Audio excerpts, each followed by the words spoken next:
NCR में 15 साल पुराने वाहनों के मालिकों को सुप्रीम कोर्ट से राहत मिली है।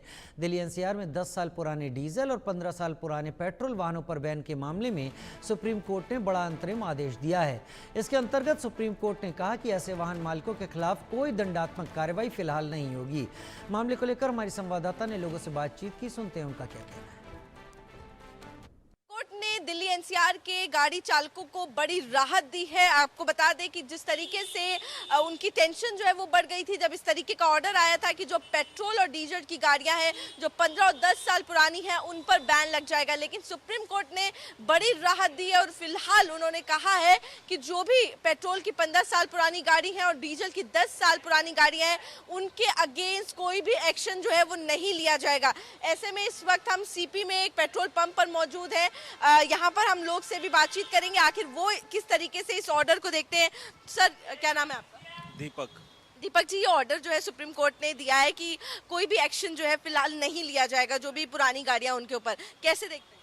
अच्छी बात है, और गाड़ी को हमेशा फिटनेस के उसके जज करने के बाद ही अगर उसके ऊपर एक्शन लिया जाए तो ज़्यादा अच्छा है, क्योंकि गाड़ी कभी कभी होती है चलती नहीं है। जैसे हमने गाड़ी ली है वो कभी कभी यूज़ के लिए ले रखी है, मेनली हम स्कूटी जो ले रखी है घर के छोटे मोटे काम के लिए, ये तो हार्डली 10,000 किलोमीटर चलती है, 20,000 किलो, और वो 15 साल का मुझे नहीं लगता जस्टिफाई है उस चीज़ के लिए। तो ये है कि हर 10 साल या 5 साल में उसका एक फिटनेस सर्टिफिकेट लेना हो, वो आगे हर 5 साल के रिन्यू होता रहे तो ज़्यादा अच्छा है।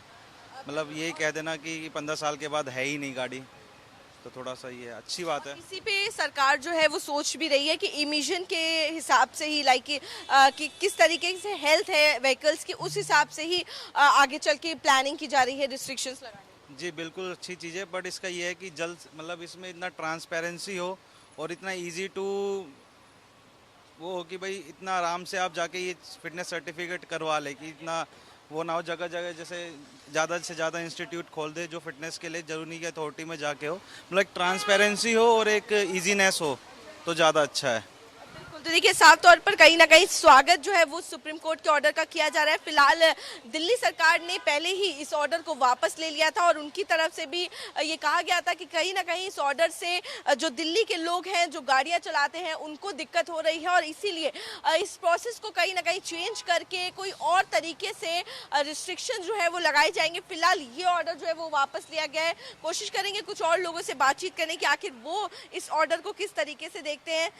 सर, जो सुप्रीम कोर्ट ने जो ऑर्डर दिया है जिसके तहत जो गाड़ियों पे बैन की बात आ रही थी 15 साल और 10 साल वाली, अब उन्होंने कहा कोई भी एक्शन नहीं लिया जाएगा, तो कितनी बड़ी राहत है आप लोगों की?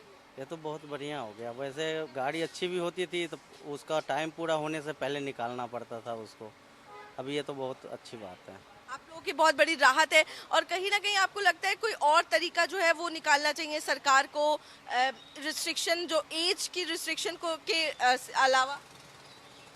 और भी कुछ चीज़ें हैं जिसमें वो कर सकते हैं तो बहुत बढ़िया। पब्लिक को तो वैसे ही महंगाई इतनी हो रखी है, इसमें एडजस्ट करना भारी पड़ता है, और कुछ राहत मिल जाता है तो पब्लिक के लिए बहुत बढ़िया हो जाता है फिर। बिल्कुल, तो देखिए बड़ी राहत जो है वो कहीं ना कहीं लोग कह रहे हैं इसको।